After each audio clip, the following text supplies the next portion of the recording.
Screen Directors Playhouse. Star, Edmond O'Brien. Production, D.O.A. Director, Rudolph Mattei.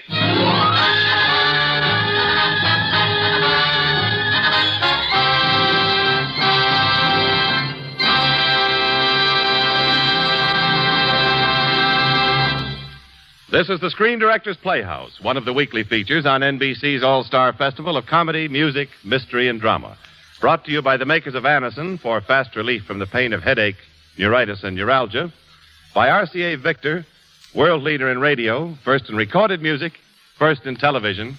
And by Chesterfield, always milder, better tasting, cooler smoking, plus no unpleasant aftertaste.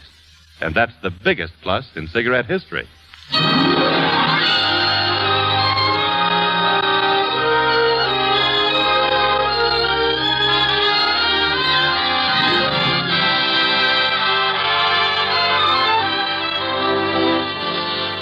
Tonight, the Screen Directors Playhouse is pleased to present for the first time on the air a dramatic study in human conflicts. Our story is D.O.A., and our stars, Edmond O'Brien with Peggy Castle. And now, ladies and gentlemen, here is Edmond O'Brien.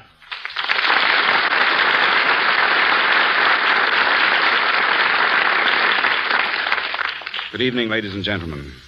A little personal background about D.O.A., the production we are dramatizing tonight. To me, it possesses one of the finest and most original stories presented on the screen. I can honestly say that I accepted this assignment before I was through reading the script. I hope you will enjoy listening to this hour of intrigue as much as I enjoyed making it. Thank you, Mr. O'Brien. And now, before we present the first act, here's a word from the makers of Anacin. If you suffer from the pains of headaches, neuritis, or neuralgia, you should discover what many thousands have known for years, that Anacin brings you incredibly fast, effective relief. Anacin is like a doctor's prescription. That is, Anacin contains not just one, but a combination of medically proven active ingredients in easy-to-take tablet form. Probably at some time you have received an envelope containing Anacin tablets from your physician or dentist. Thousands of people have been introduced to Anacin this way. Try Anacin yourself the next time you suffer from the pains of a headache, neuritis, or neuralgia. You'll be delighted at how quickly relief can come. Anacin is spelled Anacin. Your druggist has Anacin in handy boxes of 12 and 30 tablets, and economical family-sized bottles of 50 and 100 for your medicine cabinet. Ask for Anacin today.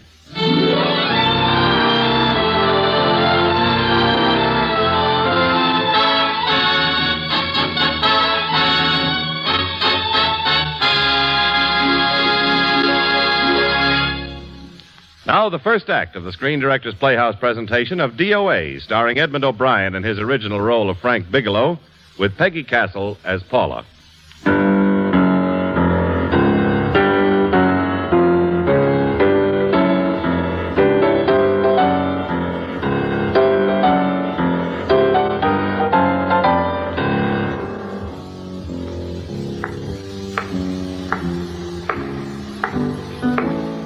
Shattering the unusual midnight quiet of Spring Street in Los Angeles were the footsteps of a lone figure. Fatigued footsteps, climbing the mountain of stairs leading to the police department. As the inevitable green lights cast their rays in the darkness, outlined was the figure of a young man suddenly grown old. His face haggard, worn, unshaven. Then, as if the effort were superhuman, he opened the door of an office marked homicide.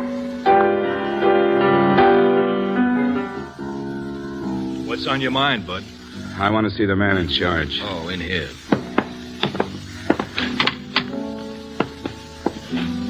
Captain, Well, what can I do for you? I want to report a murder. Sit down.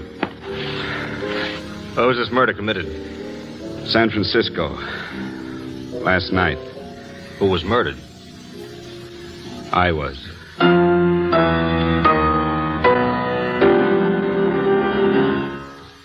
Hand me that file, O'Banion. I don't have much time, Captain. Do you want to hear me out or don't you? Your name Bigelow? Frank Bigelow? Yeah, how'd you know? O'Banion answered the San Francisco APB. Sent it direct to Captain Moss at Homicide. Tell him we have Frank Bigelow. Yes, sir. You care for a drink, Bigelow? You look beat. No, I haven't the time. Okay. Tell it any way you like. I live in Banning, on the way to Palm Springs. I'm a CPA, certified public accountant. Well, a couple of days ago, I decided I needed a vacation to make up my mind whether or not I'd marry my secretary, Paula, and San Francisco was my selection. Paula and I were having a drink at a bar when I broke the news. I want to go with you, Frank. Now, look, Paula, I'm just going on a little vacation. I told you that. Well, you want to go without me, don't you? I'd only be gone a week. I suppose you just made up your mind to take this little vacation at 9 o'clock this morning. Now, don't be like that, Paula. Don't be like what? You just drop a little announcement that you're going away. Not tomorrow or next week or next month, but today. No explanations, nothing. And I'm supposed to swallow the excuse that you need a little vacation. I just feel that I've got to get away from this town for a few days, that's all. Get away from this town or get away from me? Oh, I wish you'd try to understand, Paula. How can you ask me to understand anything like this? No, I'm sorry, but I don't understand. Go to San Francisco. But don't expect me to be waiting for you when you get back. I'm leaving right now. Paula, please, turn around. Look at me. Why do you hurt me like this, Frank? I don't want to hurt you ever. You know that. Then why don't you be honest with me? As honest as I am with you. Do you have to go? I have to go, Paula. I know what I'm doing. All right, go. Go anywhere you like. You can go to blazes for all I care. Paula. Yes, I know. I'm being foolish. Come on now. Give us a little kiss, huh? I know what's going on inside of you, Frank. You're just like any other man, only a little more so. You have a feeling of being trapped, hemmed in, and you don't know whether or not you like it. Then surely you can understand why I need this week away, Paula, for your good as well as mine. Yeah. I thought by now we'd be married. I want to be honest with you. I care for you too much not to be honest with you. I'm as concerned about your happiness as much as I am for my own, even more so. Oh, I know you had one bad experience. Frank, I know all about it. Let's not go through that again. But, Paula, you don't know what it can do to two people. And the woman always seems to get hurt more than the man. I don't want you to get hurt, darling, more than anything else in the world. I don't want you to get hurt. Come on now. Drink up. Sure. You know I'd be lying if I said that I liked it.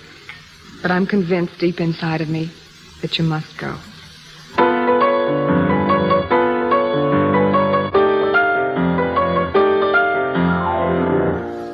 The hotel in San Francisco was hopping the night I arrived. My door was open, and across the hall, a party was in progress.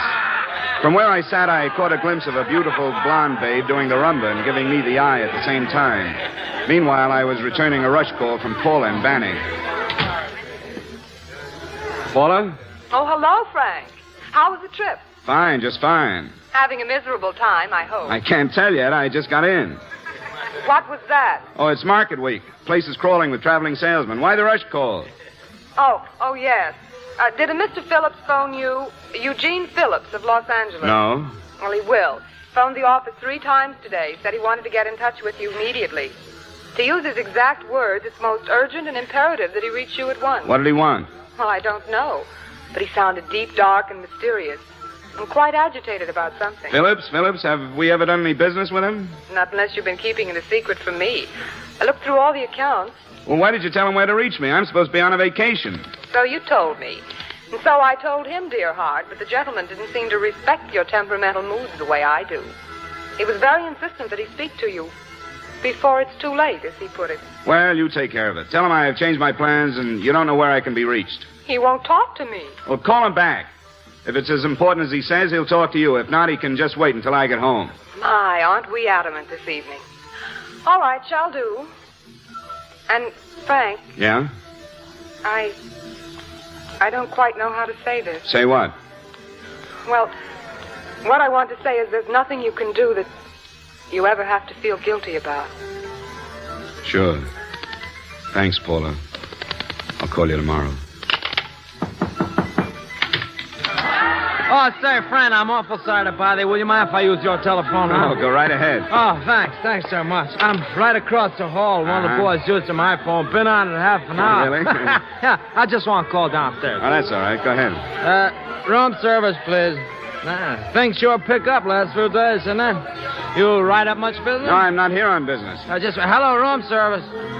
Sam Haskell, room 617. That's all right. Would you send up 3 more bottles of scotch, huh? Some ice, please. Thank you. You here alone, friend? Yes, I just got into town. Oh, sir, why don't you join us for a drink, huh? Oh, no, thanks. I don't want to barge in on your party. Oh, that's nonsense. It's not a party, just a few of the boys entertaining some buyers. Come on in. Come on. Well... Come on. Well, all right, if you're sure I'm not intruding. Certainly. Glad to have you. I know just how it is to be alone in a strange city. Say, that blonde doing the rumba. It's my type. Sorry, friend. My wife.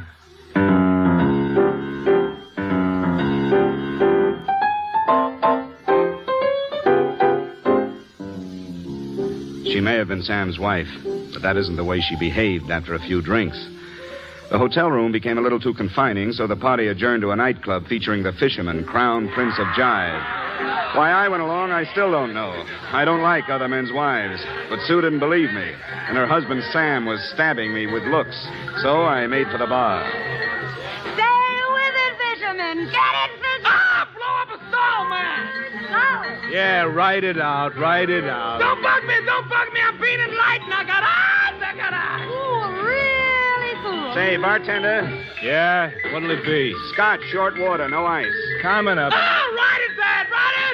Ah, nice, quiet place. Yeah, wait till it hits the pitch in about an hour. They really wash a moldy fig. A what? Moldy fig. Yeah, 6 bits. Yeah, thanks. Keep the change. Cool, really cool. Say, who's that glamour girl at the end of the bar? One of the chicks that roosts regular. She's bop-gone, George. Huh? Oh, you ain't hip.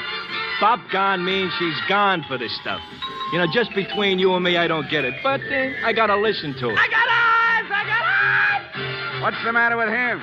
He's flipped. He's tipping his topper. Come down, Jack. Don't bug me, boy. Well, that glamour girl's giving me the eye. She alone? Oh, sure. Real society. Always comes in alone. Drives a big convertible, wears a mink coat, and knows everybody, but she always comes alone. Ah, that's all I wanted to know. Pardon me. I'm sent. Man, I'm sent. I know you sent, brother. Just let me get past. Don't bend the fan. I'm getting enlightened. Turn on the light. Well. Hello. Dig that, fisherman. That's really silk, isn't it? Can I buy you a drink? Oh, sure, thanks. Leo, give me a blast. Ah, I left my blast up at the end of the bar, Leo. Coming up. I've never seen you here before. I've never been here before. Here's your scotch, mister, and a stinger for the lady. Thanks. Well, drink up.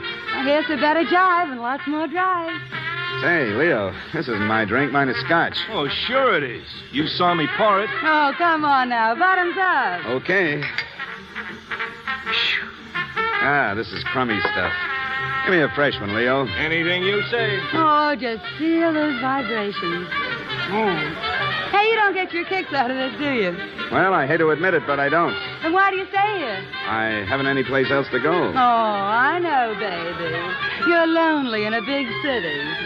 You don't have to go into a routine with me. I like good company, too. Look, do me a favor, will you? There's a girl coming over here. I don't want any part of her or her husband.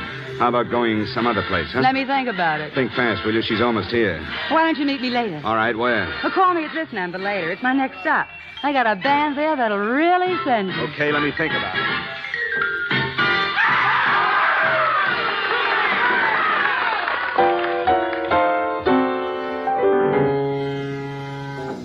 I ducked out of the club and headed for my hotel room. When I arrived, I found a basket of flowers waiting for me. Attached to it was a note from Paula. I'll keep a light burning in the windows. Sweet dreams. So I tore up the glamour girl's number and I went to bed. It's funny how conscience can ruin a good thing. I dreamt that night that Paula and I were married, as happily as any two lovers could be. The world was ours.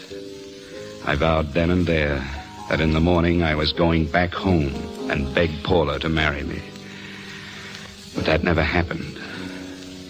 Because I was murdered.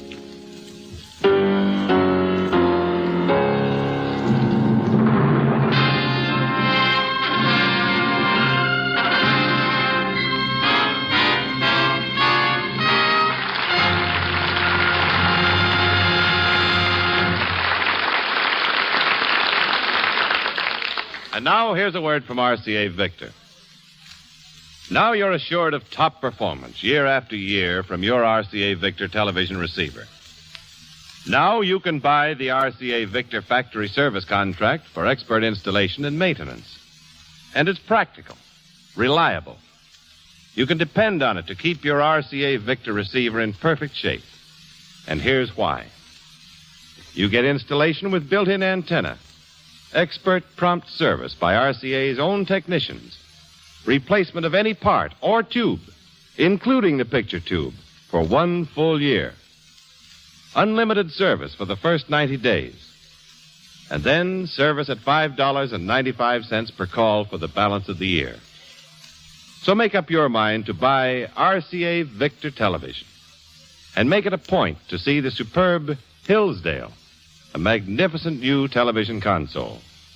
And buy the RCA Victor factory service contract when you buy the Hillsdale.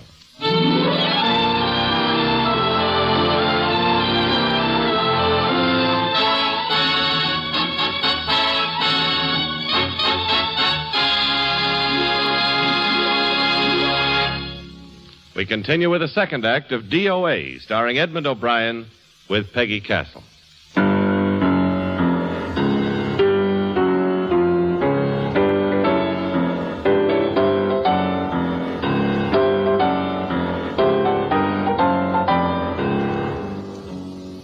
All through that night, I tossed fitfully.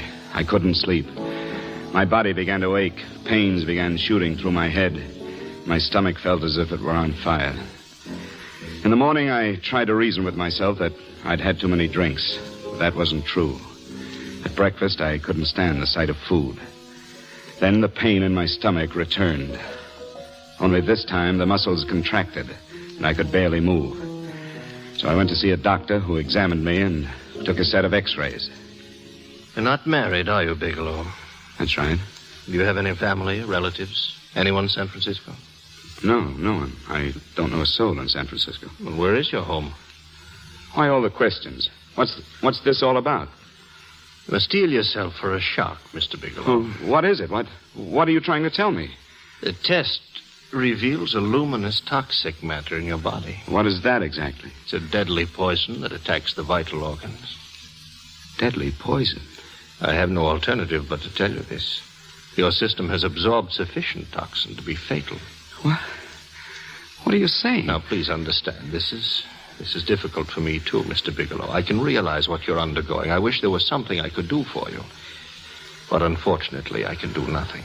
There's nothing anyone can do.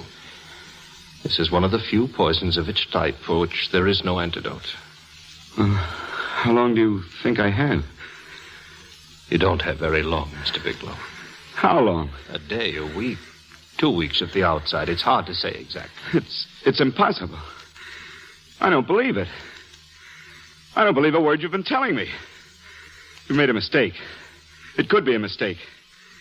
It could be a mistake, couldn't it? Answer me. There's been no mistake, Mr. Bigelow. Do you realize what you're saying? You're telling me that I'm dead. Do you think you can explain away my life in just a few words? I don't even know who you are. Why should I believe you? Please try to be calm, Mr. Bigelow. I want to offer every assistance I possibly can. Assistance? Who wants your assistance? Who wants anything from you? I think you're crazy. You're nothing but a fake. That's what you are. A phony. I'm going to see another doctor.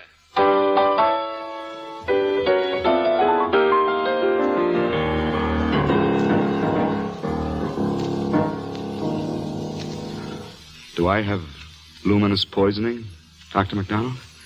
Yeah. You've got it all right. Your system has already absorbed it. Are you sure? Are you absolutely certain? Couldn't you be mistaken? Here, I'll show you. Let me put the light out and darken the room. There it is. The toxin is actually luminous in the dark. No, there's no doubt about it, Bigelow. I don't feel very sick. My stomach is just a little upset. Maybe it's not as bad as you think. That's characteristic. With a heavy jolt, you go suddenly in a matter of hours. But if the stuff is taken in a lesser quantity, you'll last a while, and then... And then? Give it to me straight, Doctor. A number of things are involved. The systemic condition of the individual, the amount consumed, exertion. Yes? You won't feel too bad for a while. Then it'll happen suddenly. A day, 2 days, a week at the most. A day? 2 days? There's nothing that can be done now. If it had been caught in time, your stomach could have been washed out. But you've had it in you for some time now. At least 12 hours, haven't you, Bigelow? I don't know. You don't know? Don't you know how you got it? No. And this was no accident. Somebody knew how to handle this stuff. That wax is tasteless and odorless. And from the alcoholic content of your body, you must have gotten it in liquor. I was drinking last night. I'll arrange for your admission to the hospital immediately. Of course, I'll have to notify the police. This is a case for homicide. Homicide? I don't think you fully understand, Bigelow. You've been murdered. Bigelow! Where are you going? Bigelow, come back!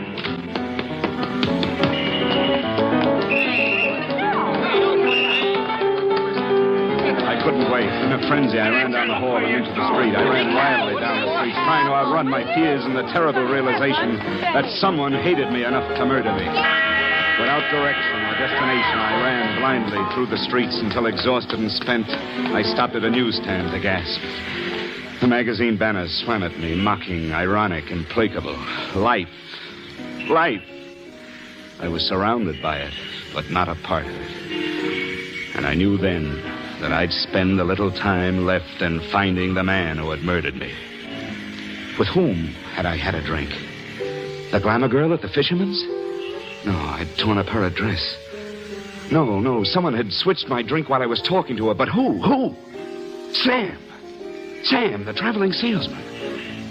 But was he jealous enough to kill? I hammered on his door, but he was gone, checked out. Then my own telephone rang. Hello? Please, Mr. Bigelow. My eardrum. Oh. Hello, Paula. Your enthusiasm overwhelms me. Why didn't you phone me? Oh, I'm sorry. I meant to, Paula. I've been busy. Visiting the museums, no doubt. What's happening out there that's exciting or different? Nothing. Not a thing. I'll bet you wish you'd never gone. But you're too stubborn to admit it. Sure. You know, if you'd like me to come up, I can pack a toothbrush and leave right away. No. Well, you don't have to snap my head off. You could at least make a pretense of missing me. Of course I miss you. But I just don't feel like talking about it right now. I'll call you later, Paula. Don't strain yourself. Don't be angry. You phone me sometime when you feel more like talking. And by the way, I call that Mr. Phillips back. Philip? Yes, you know, the man who tried to reach you. Well, I'm afraid you'll never know why it was so important that he speak to you. His office said he died yesterday. Died? When? Yesterday. So you won't have to bother your little head about him anymore. You can just go ahead and have fun. Paula, what did he die from? How would I know, Frank?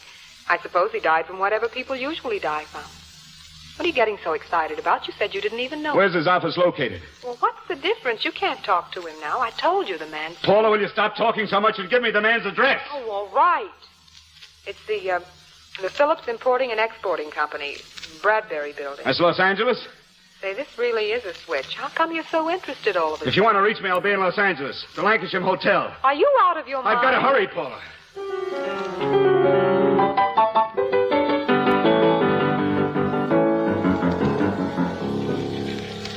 You were Mr. Phillips' secretary, Miss Foster. Did he have a partner, manager, anyone I could speak to? What is it in regard to? It's an urgent matter. Well, perhaps Mr. Halliday can help you. This way, please. Oh, who's Halliday? He's our comptroller. Mr. Bigelow to see you. Oh, come right in. Oh, Mr. Halliday, Mr. Phillips phoned my office yesterday. I've come to find out what it's all about. You know that Mr. Phillips died yesterday? Yes. I don't quite understand. If he phoned you, certainly must have told you what it was all about. He didn't talk to me. I wasn't at my office when he called, and he wouldn't tell my secretary. I'm afraid I can't be of much help, Mr. Bigelow. I've no idea why Mr. Phillips tried to reach you. I'm sorry you had to make this trip for nothing. Huh? How did you know I made a trip? I didn't say anything about a trip. I merely said that he called my office. My office could be here in Los Angeles. Miss Foster. Yes? Didn't you mention something yesterday about Mr. Phillips speaking to Mr. Bigelow in San Francisco? I said that he had phoned Mr. Bigelow's office in Banning, but that Mr. Bigelow was in San Francisco. I'm sorry if you misunderstood me. Do you know why Mr. Phillips called? No, I don't. All right. Thank you, Miss Foster. Now, Mr. Bigelow, you can readily understand that we've been somewhat upset around here. Mr. Phillips' sudden death was quite a shock. Now, if you don't mind. Did Phillips have a family, a wife, anyone who might be able to help me? Now, see here, Bigelow. You can't intrude on people at a time like this just to satisfy some curiosity. This isn't just some curiosity, Halliday. Then I suggest you wait a week or so. I can't wait. I'm afraid you'll have to. Well, I guess I can get my information out of a city directory. You're a pretty aggressive fellow, Bigelow. Are you quite sure that this is as important as you make it appear to be? It's important. Mrs. Phillips lives at the Sunset Arms Apartments. Thank you. I needn't tell you that Mrs. Phillips is under a strain. I suppose you're capable of using a little more tact with her than you've demonstrated with me. Sure. Oh, by the way, what was the cause of Phillips' death? Suicide. He leaped from the window of his apartment.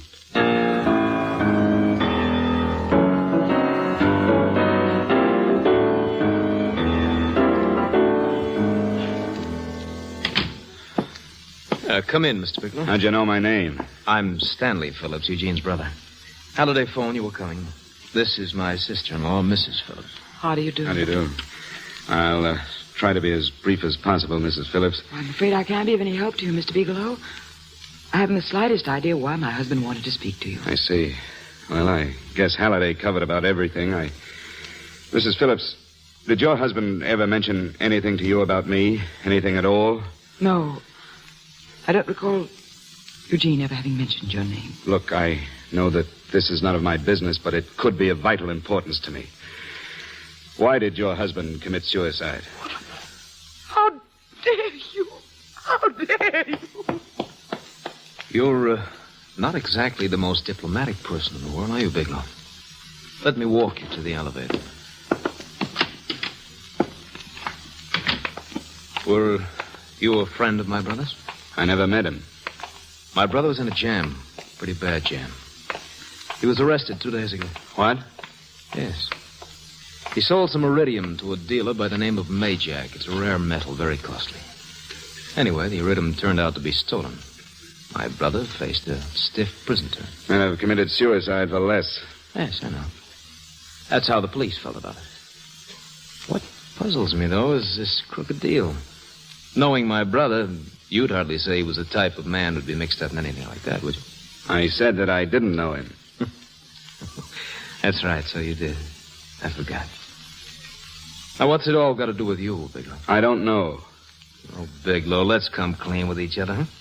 Surely you must have some idea, some inkling why my brother was so desperate to contact you? Not the least idea. That's very odd. If you don't have any idea, then how could it be of such vital importance to you? You seem to know all the other answers, Phillips. Maybe you know the answer to that one yourself.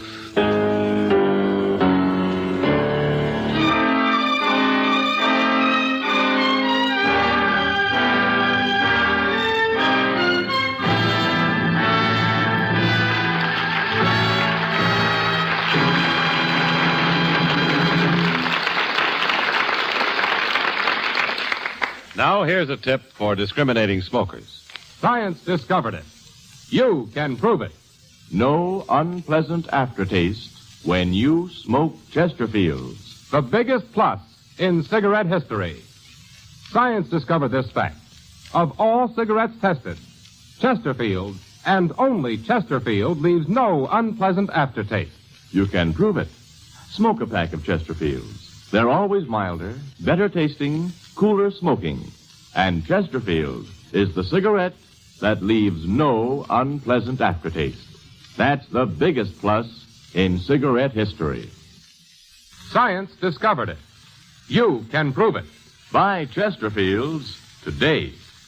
You are listening to the Screen Director's Playhouse, one of the weekly features on NBC's All-Star Festival, brought to you by the makers of Anacin for fast relief from the pain of headache, neuritis, and neuralgia, by RCA Victor, world leader in radio, first in recorded music, first in television, and by Chesterfield, always milder, better tasting, cooler smoking, plus no unpleasant aftertaste. And that's the biggest plus in cigarette history. The Screen Directors Playhouse presentation of D.O.A. starring Edmond O'Brien with Peggy Castle will continue in just a moment after a brief pause for station identification.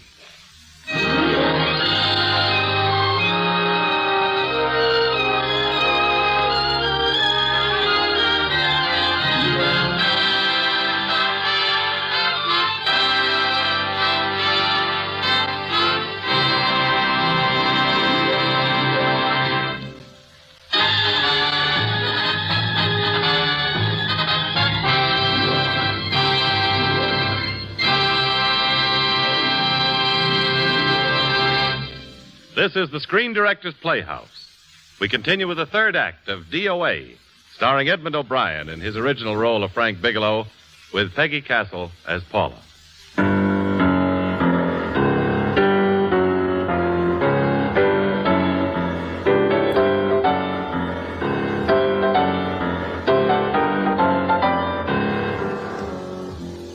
Ever imagine yourself in a plane about to crash?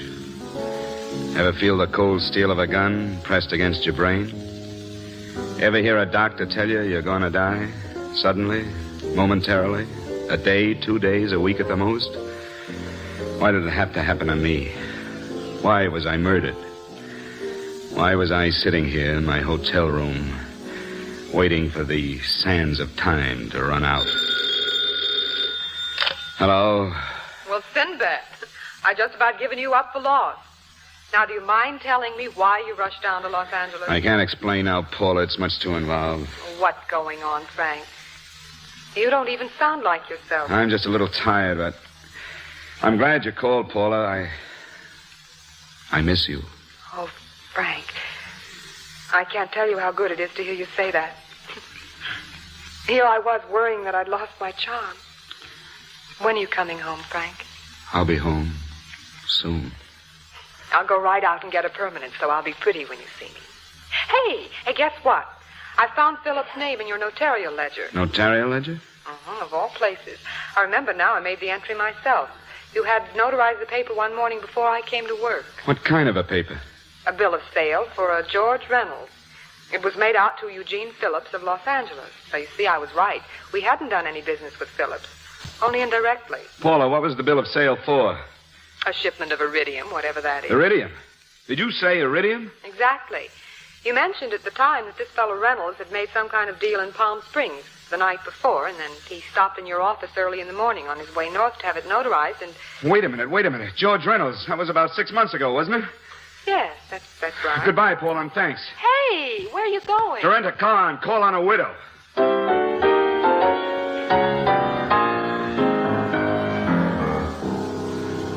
I've got to talk to you, Mrs. Phillips. You please go away. I want to be left alone. Please, I found out why your husband wanted me. It was in connection with a bill of sale. Come in. What do you know about George Reynolds? George Reynolds? Why, that's the man my husband claimed sold him the iridium. And what did Reynolds claim? Reynolds disappeared. About 2 months ago, my husband grew suspicious that something was wrong. Since then, he tried in every way to locate Reynolds, but he could find no trace of him. I don't get it. Mr. Phillips could have proved the legitimacy of the transaction by showing the bill of sale he got from Reynolds. Then there was a bill of sale. That's right. My husband swore there was. But at the time of his arrest, he couldn't find it. It was mysteriously missing. Then if Mr. Phillips did have proof, George Reynolds would have faced the prison term. Eugene was convinced Reynolds had stolen the bill of sale. He was the only one who had reason to eliminate any evidence of the transaction. What do you mean, eliminate any evidence? Why, the bill of sale, the canceled check. My husband could show no proof of his innocence. Oh, thanks, Mrs. Phillips. Thanks a lot. You've been very helpful. A lot more helpful than you were on my first visit. If you'd only come sooner, Mr. Bigelow. My husband might be alive today. Yes, I know. But what puzzles me, Mrs. Phillips, is that you haven't even asked me how I knew there was a bill of sale.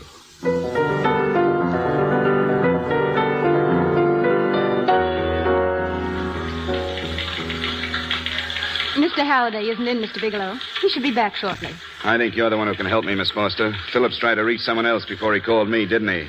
Why don't you ask Mr. Halliday? Obviously, Halliday wasn't here yesterday, or he wouldn't have had to learn from you that Phillips called me, and you're the logical person to know who else Phillips called. I don't believe that's any of your business, Mr. Bigelow. Don't think you're revealing anything confidential, Miss Foster. I know that he was trying to reach someone else. Mrs. Phillips told me. You're bluffing, Mr. Bigelow. I don't know what you're after, but you're trying to trick me. Mrs. Phillips didn't tell you a thing. How do you know that? Well, Mrs. Phillips knows nothing about it. She doesn't? Why wouldn't she know about it? Wait a minute. I was talking about George Reynolds. Who did you think I meant? Just who is it that Mrs. Phillips doesn't know about? I told you before, it's none of your business. And take your hands off me. All right, I'm going to give it to you straight. The way things add up to me, Phillips was murdered. Murdered? I don't believe you. You're lying. He called me because he needed me to clear him. Phillips was innocent, and innocent men don't have to jump out of windows. Just who are you trying to protect, Miss Foster? Why are you so afraid to tell the truth? I'm not protecting anybody. Now, listen to me. This thing is going to explode wide open. If you don't have anything to worry about, why don't you talk? Or maybe you are mixed up in it. Oh, no. Come on. Mr. Phillips called Marla Rakubian. He went to see her yesterday morning. Who is Marla Rakubian? She's a model. She and Mr. Phillips were once quite friendly, but he hadn't been seeing her for some time. For the last couple of months, he'd been trying to locate her and finally learned where she lived yesterday. When he returned from seeing her, he was terribly upset and excited. That was when he had me put through the calls for you. When he couldn't reach you, we went home. That was the last time that I saw him alive. Give me Marla Rakubian's address. 445 South Weatherly Drive. I don't think that Mr. Phillips realized that I was aware of his friendship with Marla Rakubian. And out of respect to him, I never intended to tell anyone. But I had no idea that she had anything to do with the trouble he was in. I admire your discretion. You must be pretty friendly with Stanley Phillips, Miss Foster. What? Hit home, didn't I? Stanley knew how desperately his brother tried to reach me. Yet he wasn't even here at the time. Now you seem to know all about what happened in Mrs. Phillips' apartment.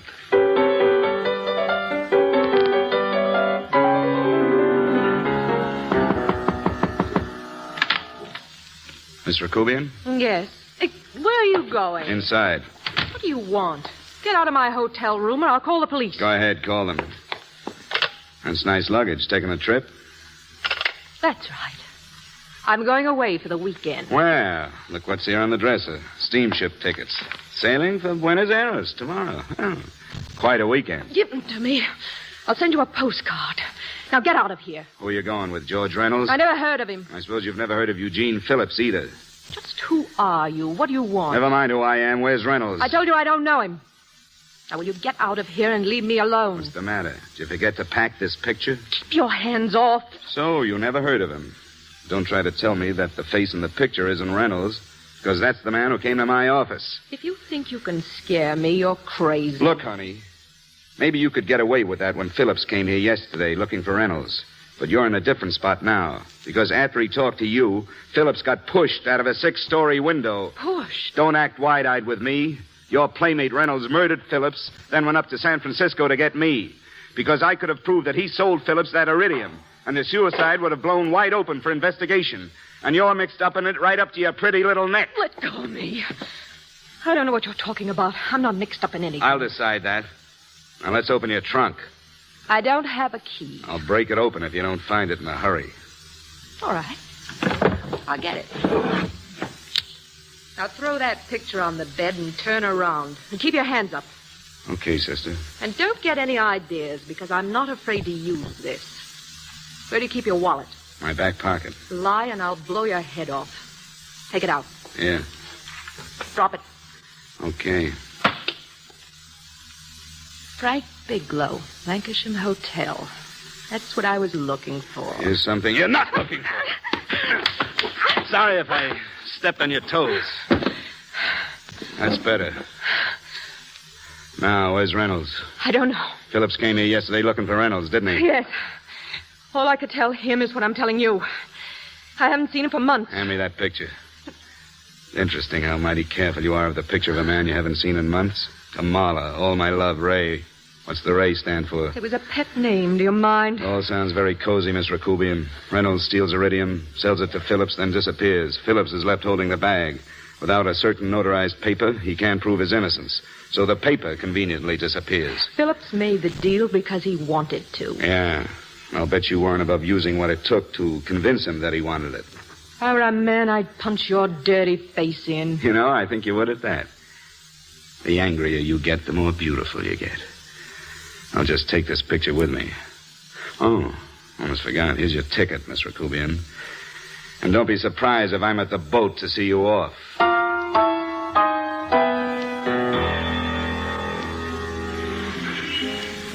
From the photographer who took the picture, I learned that George Reynolds was really Raymond Rakubian, Marla's husband. I wanted to talk with her before she left the boat, so I... Hey! Using Marla's gun, I sent a slug through the abandoned warehouse window, driving him back, and I ran across the street.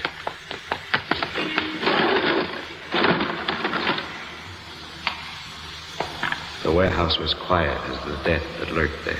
No one was visible. So I inched my way forward and... My heart did nip-ups. He had dropped the barrel from above. I started up the metal catwalk to the shadowy top. My stomach was paining me and my heart bruising my ribs. Go suddenly, in a minute, an hour. With a heavy jolt, you go suddenly, in a minute, an hour. Gasping, I stopped.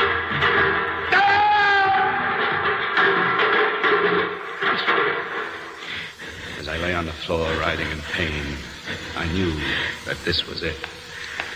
I was dying. My murderer had left. I had not gotten one glimpse. When I was able to walk, I found a book of matches near the doorway, labeled The Fisher, San Francisco. Whoever had given me luminous poison wasn't satisfied. I wasn't dying fast enough. Finally, I made it back to my hotel room. Gratefully, I opened the door. Oh! Welcome home, Bingler. You're late. Close the door. Hand over that picture. Marla didn't lose... Shut up! And here's another one. Look at you. You can't take it. Soft in the belly. If you hit me again with that gun, I'll kick your face in. Get it. The hotel clerk might know you're in. Hello? Hey, why'd you hang up on me a while ago? I've been trying to get you for the last 2 hours. I'm sorry, I was in a hurry. Well, don't be in such a hurry this time. McGowan was in, hollering his head off because you haven't gone over his books. Tell McGowan to get another auditor. You're drunk. Paula, how much we got in the bank? About $2,500. Draw it out tomorrow. You know that fur coat you always wanted? Buy it. You are drunk. Don't tell me that 2 days away from me can affect you this way. Cut it short. Paula? Yes? I never should have left you. I just didn't realize how much I was in love with you. But I know it now. Oh, Frank. Frank, darling, I love you, too. So very much. Come home, please. I miss you terribly. I said cut it short. Please, come home soon. That ends the call. Walk in front of me, Bingler, and keep your mouth shut, or I'll blow the back of your skull out.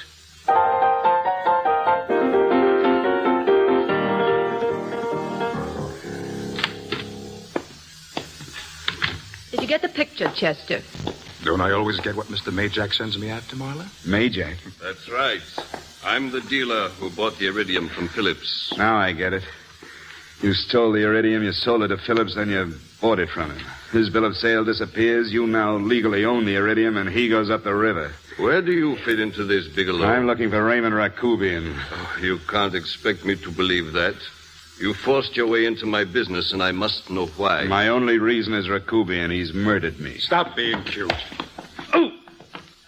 I'd like working you over in the belly. Oh! You asked for it, Chester! You can't do that to Chester. I'm going to blow your guts out. Chester! Look at him. He's so scared of Chester. He'll talk now. Leave him alone, Chester. He's not scared. You can tell it by his eyes.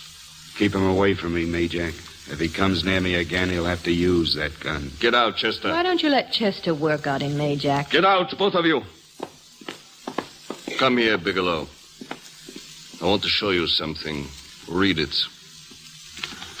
Death certificate. Raymond Rakubi. Yes. He was my nephew. He died 5 months ago. He couldn't possibly have tried to kill you. Well, I guess that leaves me where I was at the beginning. Nowhere.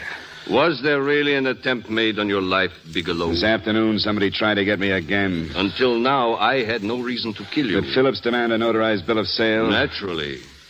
Why did you have Rakubian get a legitimate notarization? Iridium is a very precious metal. I had to anticipate the possibility of it being traced. With a legitimate bill of sale, the police would have reached a dead end, because George Reynolds could never have been found. I'm afraid that you've been sidetracked, Bigelow. But you and I have a problem. Now that you know that it's someone else you want, I'm afraid it's too late for you to do anything about it. Unfortunately, you've learned too much about me. Chester, suppose I told you I'm not concerned with your part in this, that I wouldn't reveal what I know. Suppose I proved to you that I only want to find the person who tried to kill me and that I won't cause you any trouble. I'm a very practical man, Bigelow. This could cost me my freedom. Chester! Look, Majak, please. I'm sorry, Bigelow. I never take chances with my freedom.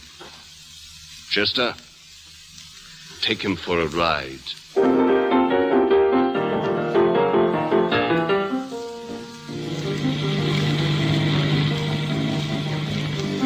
You tried to make a boob out of me in front of Majak. You shouldn't have done that, Bingler. I don't like that. I'm going to enjoy this. I've done jobs like this before. I knocked off guys I could like, but I don't like you, Bingler. You ain't scared yet, are you? But you'll be scared. Good and scared. I think I'll give it to you in the belly. You don't like it in the belly. As Chester kept giving me the business, I thought hotel room. Something about it's like death. getting jelly. Everything Soft, you believed was warm ugly jelly. suddenly becomes beautiful. We used to have a rhyme about that. It was bad enough to die in the glory of a battlefield, but to have died in vain, to have been murdered innocently. I only wanted one thing, to breathe long enough to get the person who had stolen my life, and my chance came at a signal change. As Chester pressed his foot on the brake, I jammed mine down on his. As his head hit the windshield, I leaped from his car and ran. Frank, are you all right? Paula, what are you doing here? I had to see you. You shouldn't have come, Paula. You shouldn't have. Oh, look at you, Frank. You're a sight. Your clothes look as if you slept in them. Are you ill? No, I'm all right. You are ill. You're feverish. I'm all right, Paula. You're lying. And you're in trouble. Right after I spoke to you, I got a call from the San Francisco police. It was a homicide detective. Well, what is it, Frank? If you're in any kind of trouble, you certainly can trust me. I'm not in any trouble with the police, Paula. I promise you that. But you can't stay here. You've got to go back to Banning right away. No, Frank, I won't go. I won't. I'm staying here with you. Please, Paula, please believe me. It's best that you go back. Why? What's this all about? You're in a jam, aren't you? A bad jam. What have you got to do with this Phillips and Reynolds? Phillips was murdered. What's that got to do with you?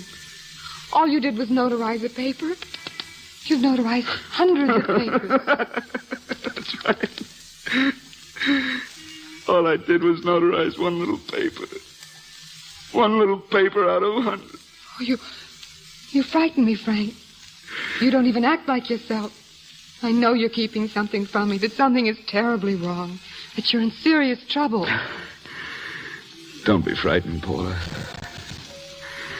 Don't ever be frightened of anything. Promise me that. I love you so much, darling. More than you seem to be able to understand. I never really knew happiness until I loved you. Losing you would have meant losing everything. There would have been nothing left. Don't, Paula. Please don't. No, I'm afraid again. I feel so helpless. You're leaving me out of something. Tell me, Frank, what is it? Just give me a chance, please. You do love me, don't you, Frank? Yes, Paula. I was uncertain before, blind to what I had. But I know it now. Can you understand that, Paula? Yes, darling. I understand. A man can be that way. Something has to happen to him. It can be a very little thing or a big thing, but it can make him realize what someone really means to him. Paula, I love you more than I ever thought it possible for me to love anyone. Then why won't you let me help you? Because you can't help me. Because there's nothing you can do. Please go home, Paula, please. All right, Frank. Paula. Yes? Is that a new outfit you're wearing? Yes. You look wonderful in it. Frank. Goodbye, Paula.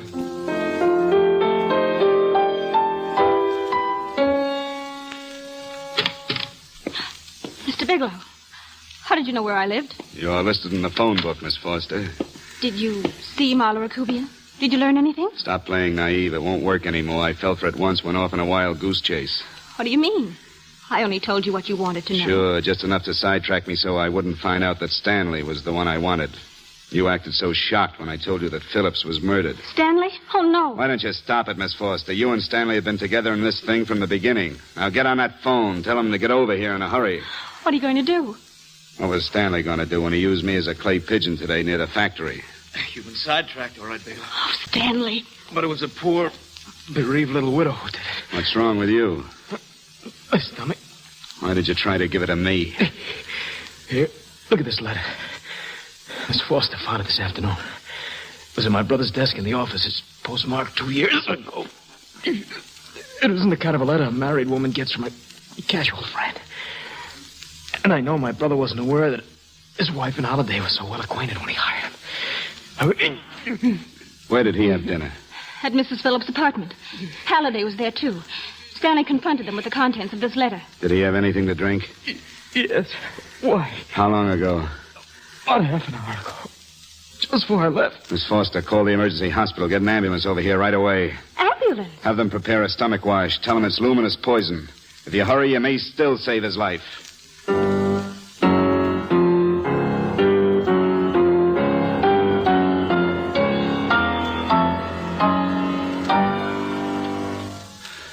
I found George Reynolds, Mrs. Phillips. He's been dead 5 months. Then he didn't steal the bill of sale. No, but you could have stolen it. How dare you make such an accusation? It wouldn't be too difficult for a wife to get her husband close enough to a balcony. I must ask you to leave. You knew who I was when I came to see you, didn't you, Mrs. Phillips? But you were surprised to see me alive, weren't you? But I'm not alive.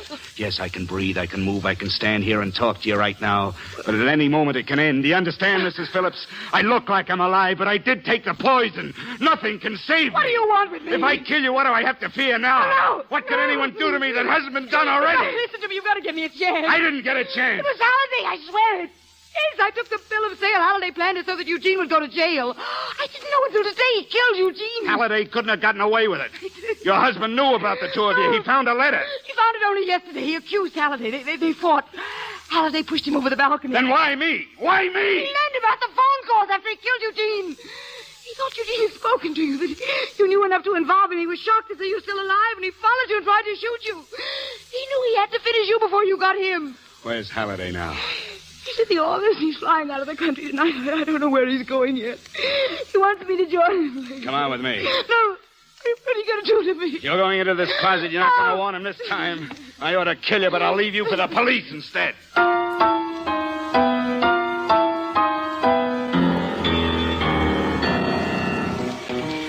As I stepped into the street, a jagged pain stabbed me, doubling me over. When I could straighten up, I saw Chester waiting in the shadows. Keep running, Bigelow. I'll get you. I won't shoot you in the back. You're going to get it in the belly. There was a drugstore just ahead. I rushed into it and prayed. I screamed at fate that had given me the name of my murderer and was now destroying me before my job was done. It takes longer when you get it in the belly. It's nice and slow. That's the way I want you to go, Bingler. Nice and slow. Here it comes. heavy bottle, thrown by a Casper milquetoast with the courage of a lion, it caught Chester square in the head. Once again, I had no time to wait for the police. I had one more date to fill.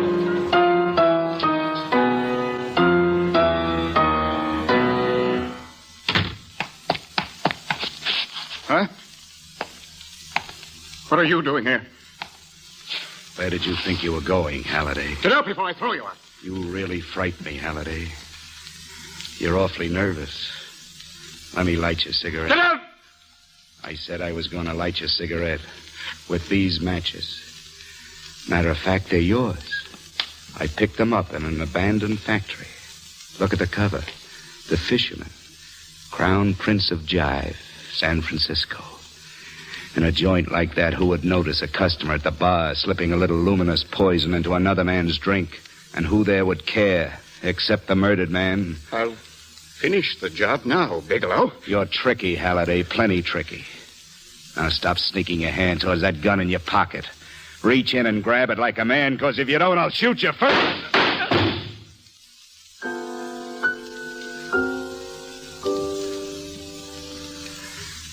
Well, that's it, Captain. All of it. Ironical, isn't it? I guess this is the first case you've ever known where a man killed his own murderer. Bigelow, drink this. Thanks,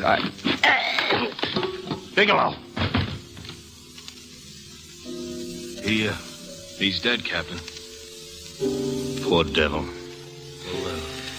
Call the morgue, O'Banion. How shall I make out the report on him? We better make it D.O.A. Dead on arrival.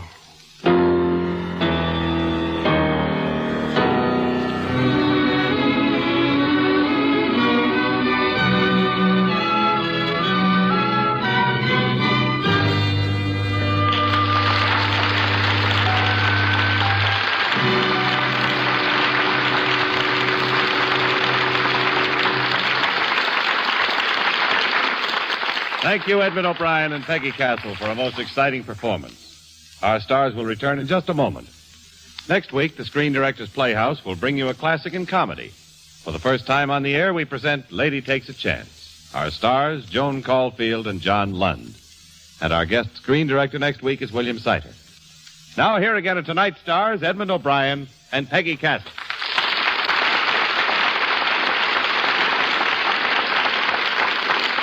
Peggy Castle. Yes, Eddie. I've thought I'd like to get off my chest, Peggy, if you don't mind. Not a bit. Go on. Thanks.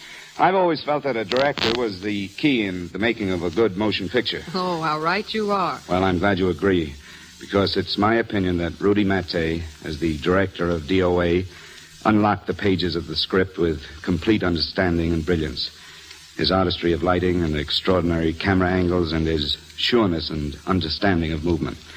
Well, Peggy, Rudy Mattei is just great. So are you, Eddie O'Brien and Peggy Castle. I thought your performance tonight was superb. Well, Frank McDonald. Thanks, Frank. Ladies and gentlemen, may I present one of Hollywood's outstanding directors, Mr. Frank McDonald.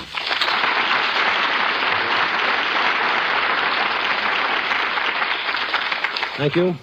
Well, Eddie and Peggy, I'm here to say thanks tonight for Rudy Mattei, who is in Europe completing a motion picture. For the Screen Directors Playhouse, I'd like to extend an invitation to both of you to return as often as you can. Good night. Good night. Good night, everyone.